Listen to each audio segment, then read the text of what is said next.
Cette influenceuse chinoise sur les médias sociaux pleure en voyant une banque. Puis elle reproche aux Taïwanais d'être des haineux. Mais est-elle trop patriotique?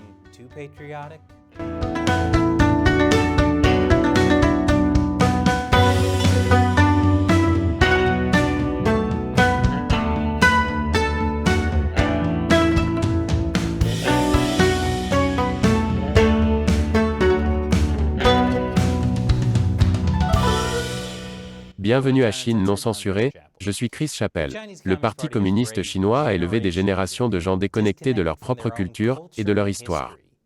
Et donc le Parti communiste chinois comble ce vide avec le nationalisme. Parce que c'est ce que le peuple veut vraiment. De cette façon, le Parti communiste chinois peut préserver son pouvoir autoritaire et empêcher le peuple chinois de penser à tous les problèmes qu'il a causés. Les dirigeants chinois associent la grandeur de la Chine à la participation à l'intensification des compétitions économiques mondiales. Jusqu'à présent, les gains de la Chine dans la compétition mondiale ont énormément stimulé la fierté nationale et la confiance du public chinois, et favorisé une confiance encore plus grande dans le PCC. Ce qui peut sembler formidable pour les personnes au pouvoir. Mais cette fierté nationale excessive ancrée dans l'économie mondiale entraîne parfois des comportements très étranges. 大家好，我现在在法国的里昂，我就想说一个事情：当中国人真的太骄傲了。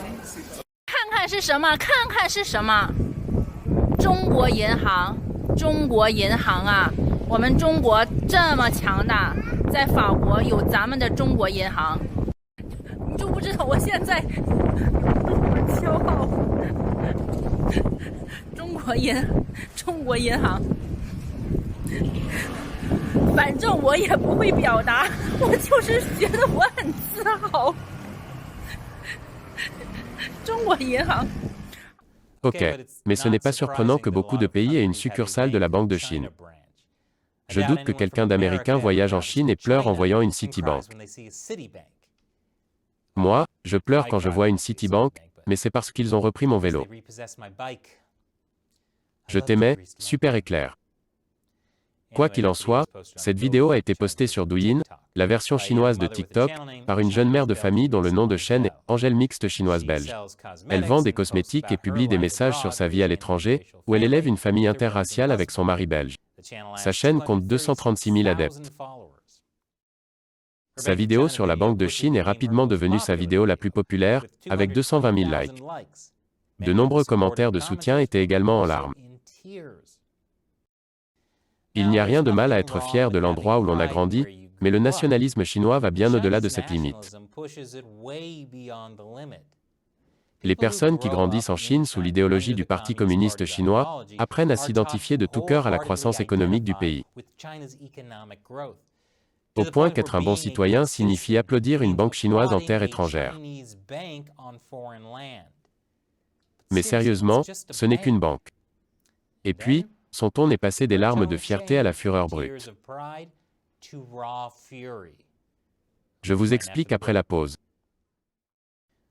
Bienvenue à nouveau. La vidéo d'une Chinoise pleurant après avoir vu une banque chinoise en France a fait couler beaucoup d'encre. Comme je l'ai dit, de nombreux téléspectateurs l'ont soutenu et ont exprimé leur fierté dans les commentaires. Mais ce n'est pas le cas de tous.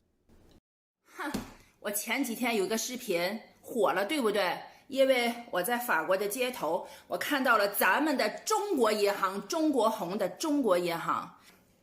结果过了2天，我就发现不对劲儿，我的私系里涌现出一大批的骂的这些词，我以前从来都没见过。说过一些比较敏感的词啊，我不说。我知道了，哈，这个新闻在哪火了？在台湾火了。 怪不得有那么多的人骂我呀！骂的那个词我是不能说的，我就告诉你们这些喷子，你们这些什么渣什么人，中国只有一个，你骂我不怕。这个新闻呢，在咱们国内是看不到的，只有在海外和台湾可以看到。我再说一遍，使劲骂！ 我不怕，我强大，我们中国强大。再说一遍，中国只有一个。你们是台湾省。咱们中国加油加油加油！中国最强大。Oui, bien sûr, tous les détracteurs doivent être de Taïwan.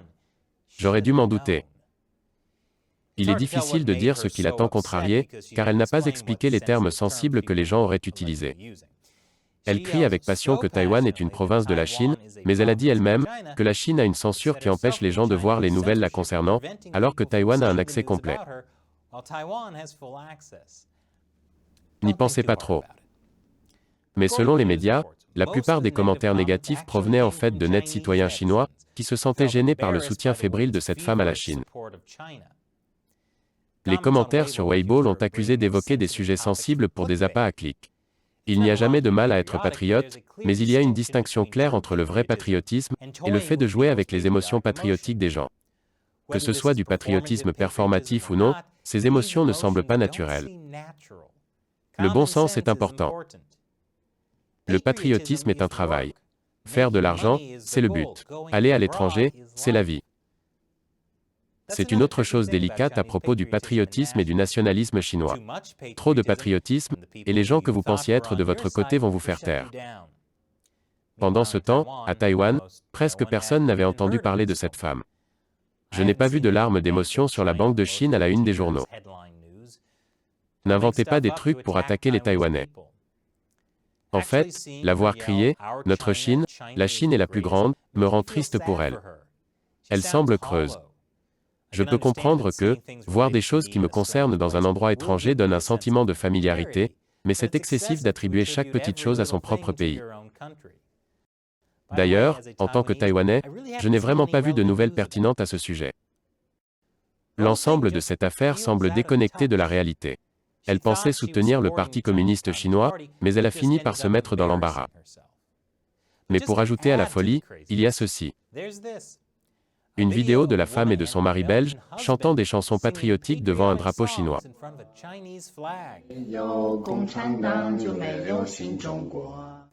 Oui, c'est cette chanson. Mais attendez, il y a plus.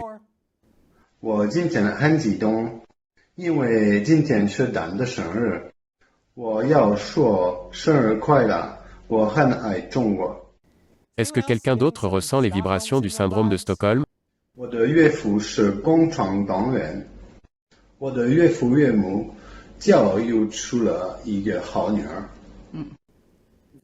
Utilisez-vous votre mari belge pour réparer votre relation brisée avec vos parents?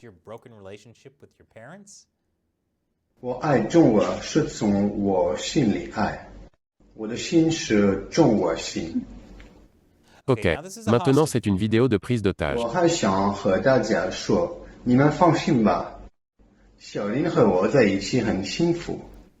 Ça me rend encore plus inquiète pour lui.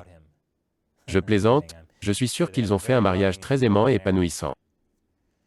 Mais écoutez, une femme qui est super enthousiaste à propos de son pays n'est pas un gros problème. Et je n'ai aucun problème avec elle personnellement.